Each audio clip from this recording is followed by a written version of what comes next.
Show de bola. E claquete de novo. Lindões, seguinte, dando sequência ao nosso estudo, nós vamos falar agora de um tópico muito importante, ok? Do que nós vamos trabalhar daqui para frente vai ser muito útil aí na resolução dos nossos exercícios, que é a força resultante, ok? Então, nós já falamos da força elétrica no átomo de hidrogênio, um tipo de exemplo, né? Mais adiante a gente vai estudar equilíbrio de forças, sempre ali tentando parear com a mecânica, né? O Tarso vai passando algumas coisas, a gente vai incrementando daqui para a gente juntar os conteúdos. Afinal de contas, é preciso muito da mecânica aqui, ok? Então, agora a gente vai falar da força resultante. Como assim, Simon, força resultante?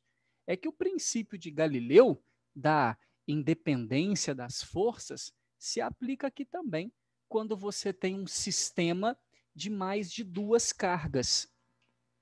Como assim? Se eu tenho duas cargas só, né, A1 faz força na 2, A2 faz força na 1 e ponto final, né? Fica tudo certo, tudo tranquilo.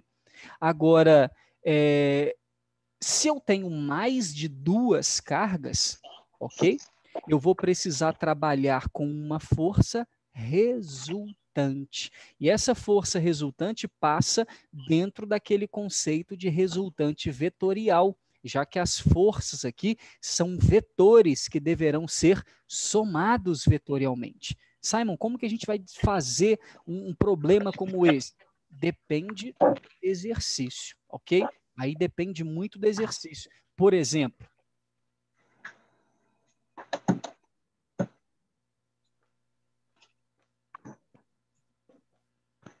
vamos chamar aqui de caso 1, ok? Se eu tiver uma carga aqui,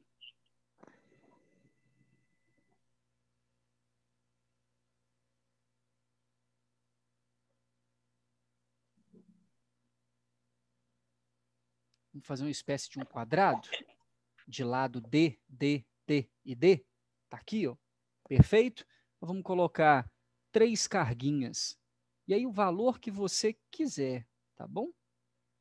Então, vamos chamar carga número 1, carga número 2 e carga número 3. Show? Estão presentes aí em 3 dos vértices, né, desse quadrado, tá aí os lados iguais, filezinho, e aí o cara vai perguntar para você qual é a força resultante sobre a carga 2. Perfeito? Qual é a força resultante sobre a carga 2? Perfeito?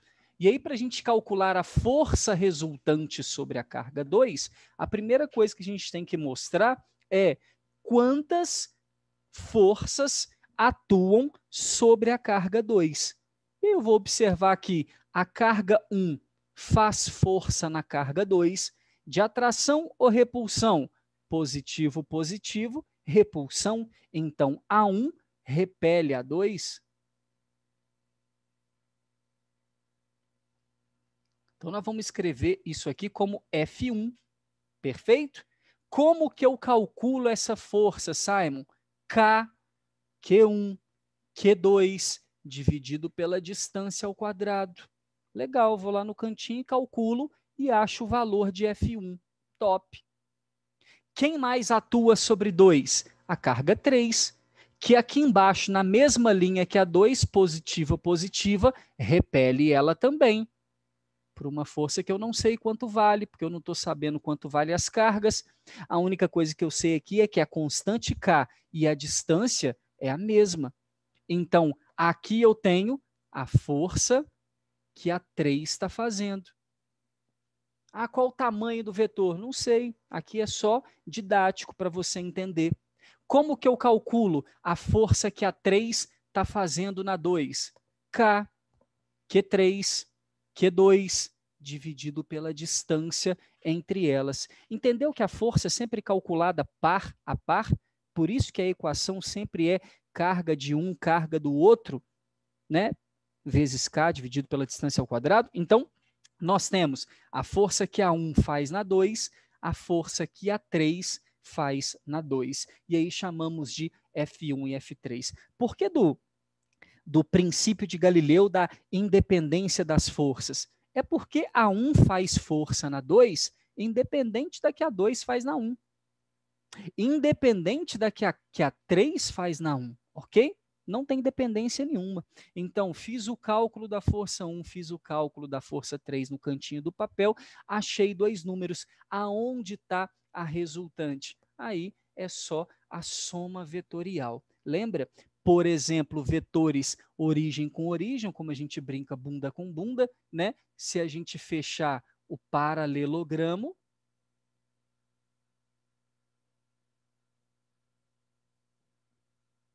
fechei o paralelogramo, perfeito?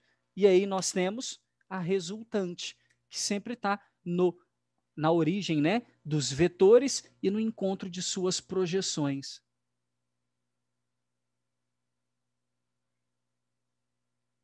Ali está a nossa força resultante. Legal, Simon. E como que eu faço para calcular essa força resultante? Matematicamente, ok?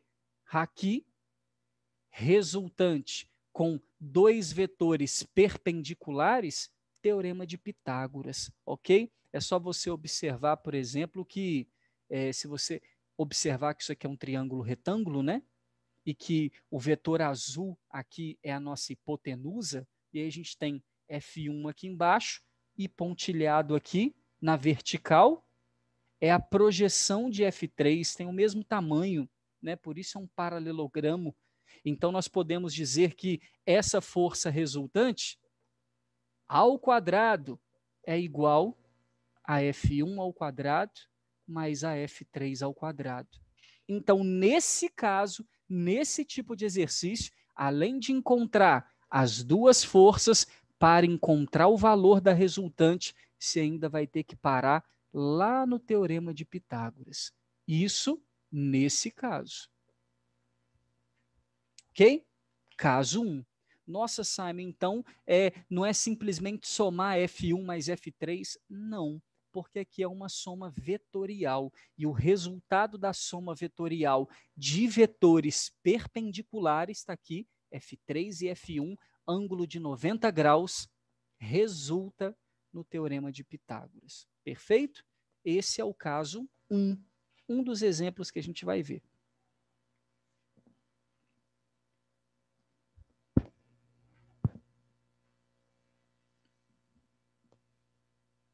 Podemos ir ao caso 2?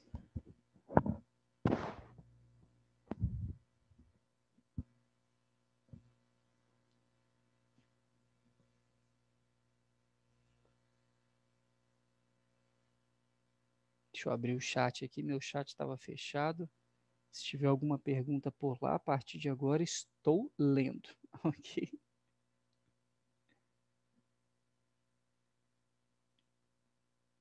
Tranquilo para passar adiante?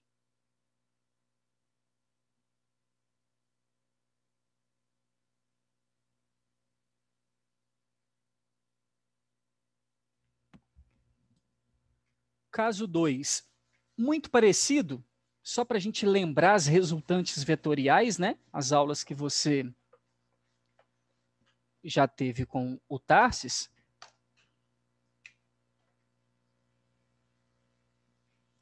Caso 2, agora se nós tivermos numa configuração diferente, as cargas um triângulo.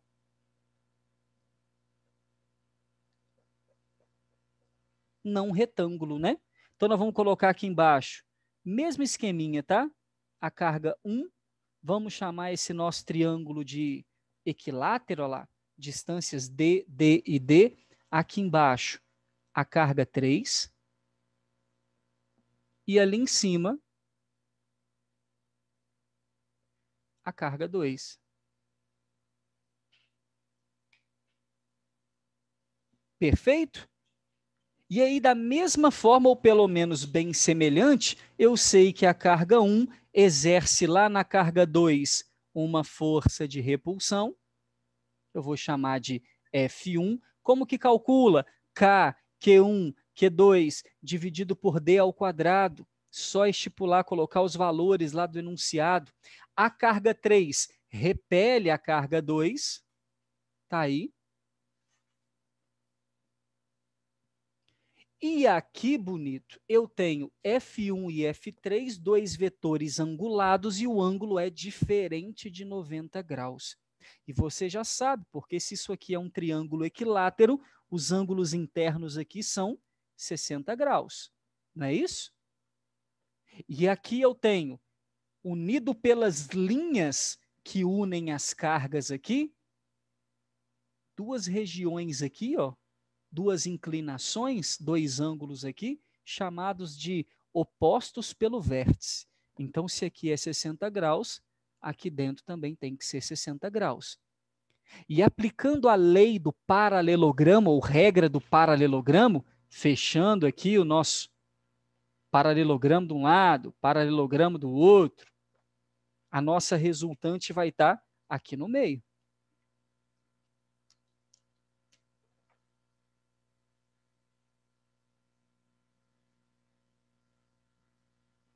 E uma das formas de calcular o valor dessa resultante, depois que eu calculei F1, calculei F3, descobri o ângulo que tem aqui, ou o exercício mesmo já me deu, ok?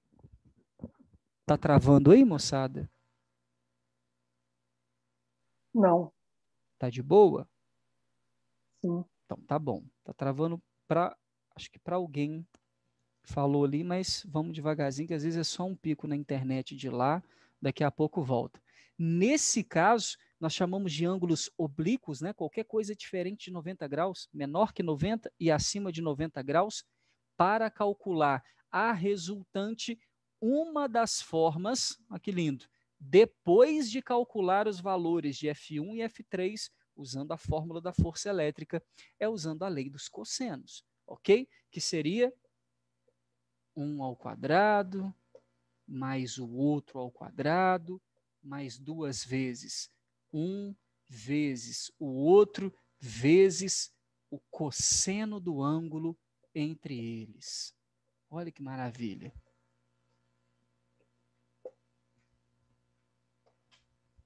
Nossa! Então, se eu for trabalhar com relação ao caso 2, em que a força resultante provém, né, de uma soma vetorial de vetores oblíquos aí com ângulo diferente de 90 graus, né, eu preciso jogar aqui? Precisa sim. Porque de forma muito simples, a gente precisa lembrar que eu tenho 4 resultados de soma vetorial, né? Quais são? Quando os vetores apontam para o mesmo lado e a gente soma, quando os vetores apontam para os lados opostos e a gente subtrai, quando os vetores estão perpendiculares e a gente aplica o teorema de Pitágoras, e quando o ângulo é qualquer outro. E aí a gente vai aplicar a lei dos cossenos, grandona. Então, esse é um caso 2, um caso que acontece bastante aí quando a gente precisa calcular a força Ô, Sara, resultante. Fala, Lucas. na lei dos cossenos, sabe aquele 2 que multiplica F1 F3? Não é Uhum. menos 2, não? Na matemática, sim, ok? Aí muita gente fala assim, isso aí eu vou deixar para você perguntar lá para o seu professor de matemática. A gente fala assim, mas por que na matemática é menos e na física é mais? Eles sempre gravam dessa forma, mas na verdade é porque a gente está usando outro ângulo. Repare que o desenho ali é esse aqui, ó. Vou tentar fazer aqui para que vocês entendam. Tá aqui. Esse é o desenho, ok? Aonde eu tenho aqui F1, aqui F3, ok? E aqui no meio a resultante. É o que vocês já estão entendendo. Olha que doido. Você quer encontrar, vou fazer até de azul, esse lado. Vamos falar agora de matemática, né? De triângulos. Você quer encontrar esse lado. A lei dos cossenos permite que você calcule o lado oposto ao ângulo utilizando resultante ao quadrado, né, que é o lado que você quer descobrir, a ao quadrado mais b ao quadrado menos 2ab cosseno θ. Mas por que menos? Quando eu quero trabalhar com o lado oposto ao ângulo escolhido. Esse aqui, Terra. 120. Esse aqui. Você está ligado? Então, estou dizendo para você que, nesse caso aqui, né, você já está até falando do ângulo aqui, se eu quiser calcular, olha que doido, usando esse ângulo, aquele lado oposto, aí eu vou usar a lei dos cossenos usando menos 2F1, F3 cosseno. Até porque eu não sei se você concorda comigo, esse lado é F3. Esse lado aqui em cima é a projeção de F1. Uhum. Então, para esse triângulo que eu estou pintando aqui agora, para esse triângulo que eu acabei de pintar, F1 e F3, o lado oposto, que é a resultante que a gente quer calcular, com esse ângulo azul, eu uso menos. Só que no nosso problema, eu estou usando, vou pintar de preto, esse ângulo aqui, ó, é o ângulo adjacente, né? É o ângulo dentro da resultante, dentro do lado que eu estou escolhendo. Por isso que a matemática deixa mais. E é fácil de mostrar isso, não é muito difícil, não. Né? A gente consegue observar por que, que um tem que ser o menos, por que, que o outro tem que ser o mais. Perfeito? Ok. É só por isso. Só por isso. Né? Muita gente fala assim, a lei dos cossenos. É a lei dos cossenos aplicada aqui. É bom a gente falar isso. Porque a lei dos cossenos, mesmo para calcular o lado oposto ao ângulo, é sempre com o menos. Perfeito? Então, essa é a grande questão aqui. Podemos apagar, turminha? Nossa, falou de força, é muita matemática, né, Simon? É, muita matemática, não tem muito o que fazer, não. É calcular, calcular, calcular e calcular. Não tem muita coisa que a gente fazer nesse caso, não.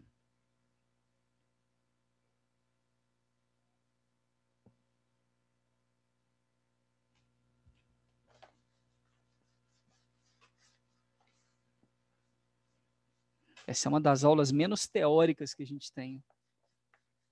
Só conta, conta, conta, conta, conta e pau quebrando.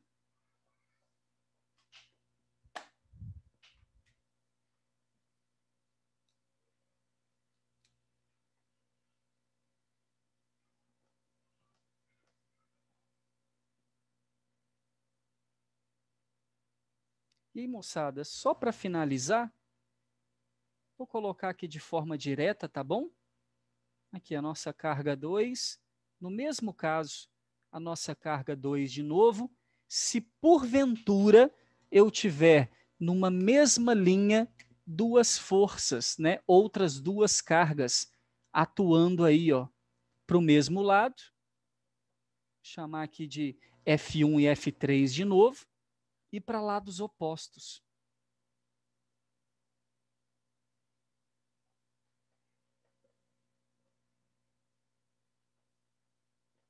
Que não sei se você entendeu, né? Para que essa carga 2 seja repelida para a direita por outras duas forças, as outras duas cargas têm que estar aqui, né? Desse lado, para repelir ela. Agora, para ela ser repelida para a direita e para a esquerda, a carga 3 tem que estar aqui, à direita, para empurrar ela para cá, repelir ela para cá, e a carga 1 tem que estar aqui, na esquerda, para repelir ela para a direita, ok? E aí, cargas, ok? Que recebem forças de mesma direção, ali, horizontal, horizontal, horizontal, horizontal, a resultante vai ser calculada, e aí sem vetor, a gente só está trabalhando com módulo, aqui com a soma das forças elétricas, aqui com a subtração das forças elétricas. Aqui embaixo, só um conselho matemático para você, lembre-se, né? Sempre a maior menos a menor, tá bom? Vou até desenhar a força 1 menor aqui, por algum motivo, só para você entender por que eu fiz F3 menos F1 e não F1 menos F3. Sempre a maior menos a menor, para a gente ter um valor positivo da força resultante. Perfeito? Esse é o nosso caso 3. E aí, já listei para você as 4 somas vetoriais que você provavelmente deverá usar. Top.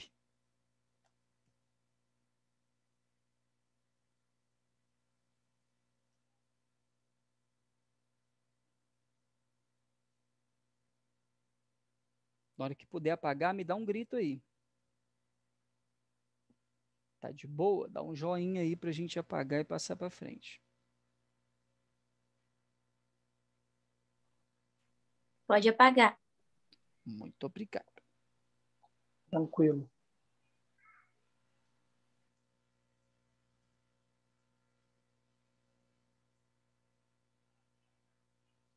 Ô, Simon, Eu. aquela lá do ângulo de 60, eu vou usar ela em qualquer outro ângulo ou só no de 60? Qualquer outro ângulo diferente de 90. Tá bom. A gente fala diferente de 90, de 0 e de 180, né? Que aqui o ângulo entre os dois é 0, aqui é 180 graus entre eles e no Pitágoras é 90. Então, qualquer outro ângulo, né, entre 0 e 180, sem ser 90 graus, que a gente chama de oblíqua, a gente vai usar a lei dos cossenos, tá? Aqui nos dá mais trabalho matemático para fazer. Aquela é a maior zona.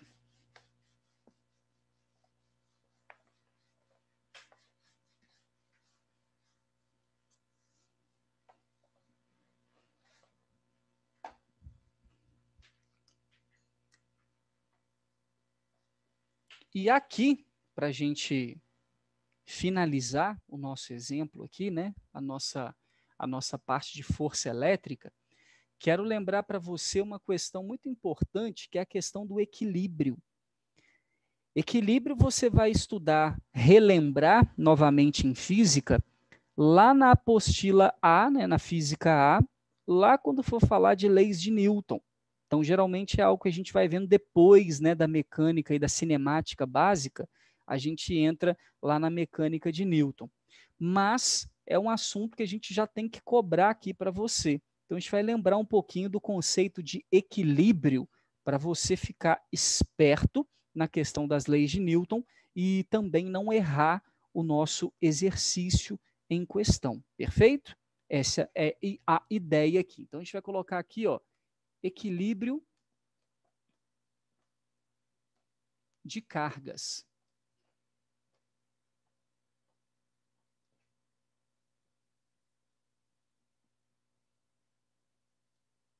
Para você entender mais ou menos como que vai situar a ideia. E o nosso exercício vai se dar assim, ó. Nós temos cargas positivas. Perfeito? Aqui, ó.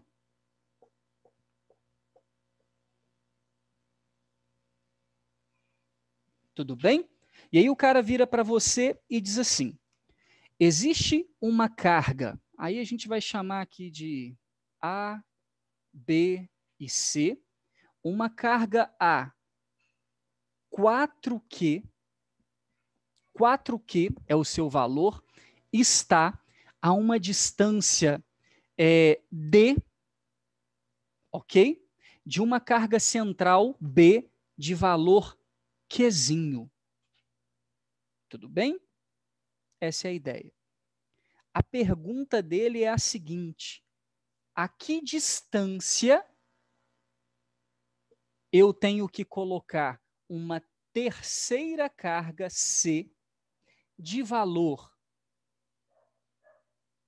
2Q da nossa carga do meio para que ela, B, fique em equilíbrio. Ou seja, ele quer a B equilibrada.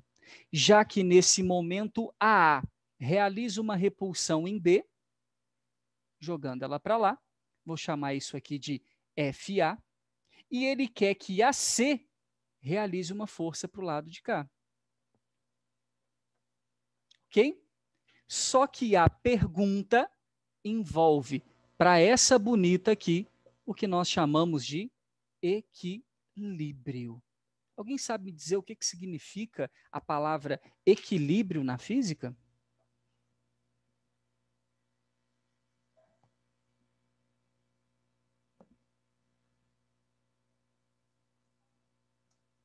que significa equilíbrio? Quando a gente falar um corpo está em equilíbrio, o que significa isso?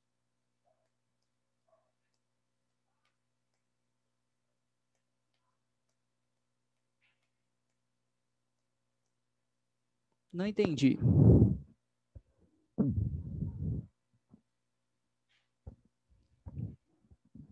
Fala para mim, o que significa equilíbrio?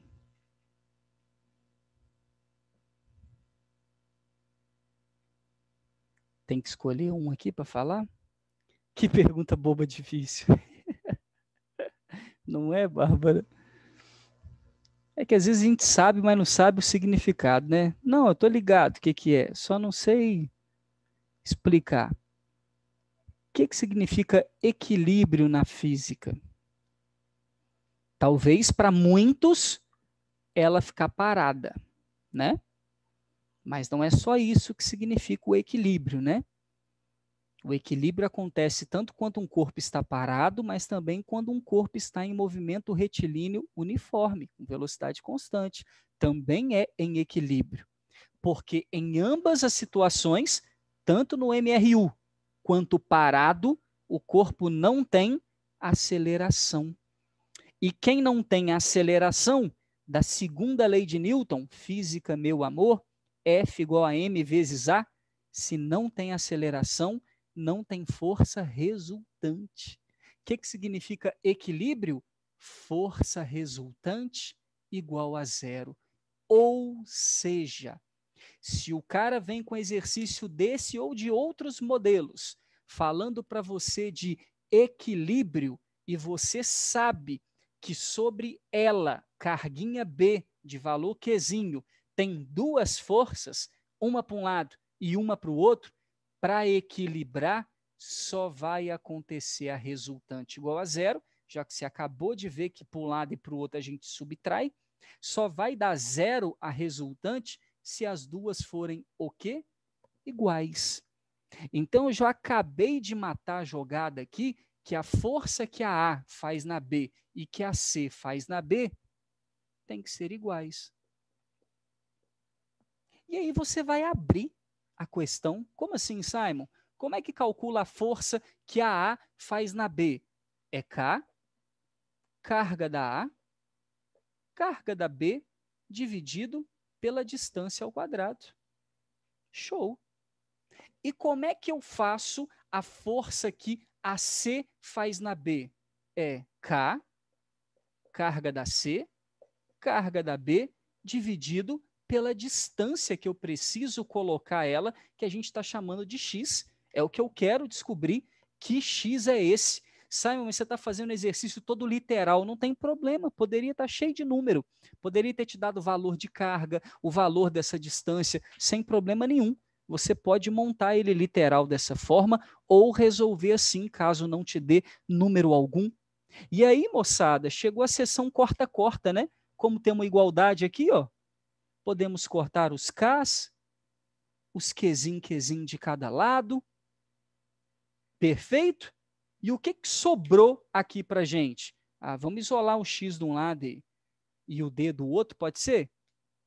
Vamos nessa? Nós temos, multiplica cruzado, ok? X ao quadrado vezes 4. D ao quadrado vezes 2.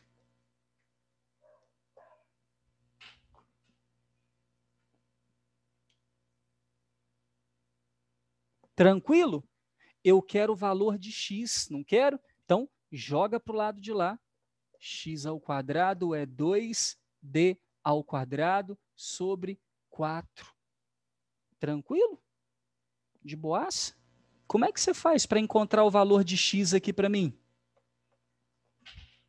Quanto que valeria essa distância em função dessa, né? Para a gente saber mais ou menos, teria que ficar mais pertinho ou mais longe em relação a essa distância. E aí?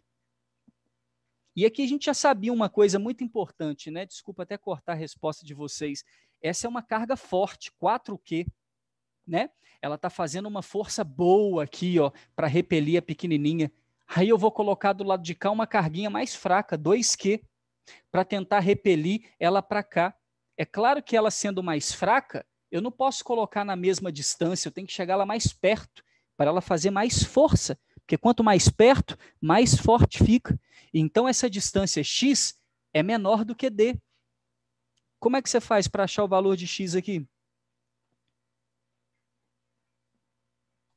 Manda o expoente como raiz. Top. Top. Como diz a galera, né? Passa a raiz dos dois lados, não é isso?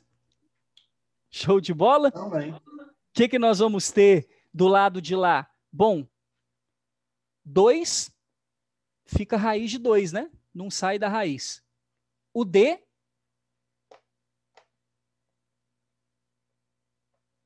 vamos botar aqui na frente, né? O 2 fica na raiz. O D sai da raiz. Raiz de D ao quadrado é D. E o 4, raiz de 4, é 2.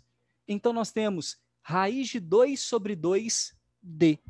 Essa é a nossa distância. Vamos puxar aqui de verdinho. Raiz de 2 sobre 2D.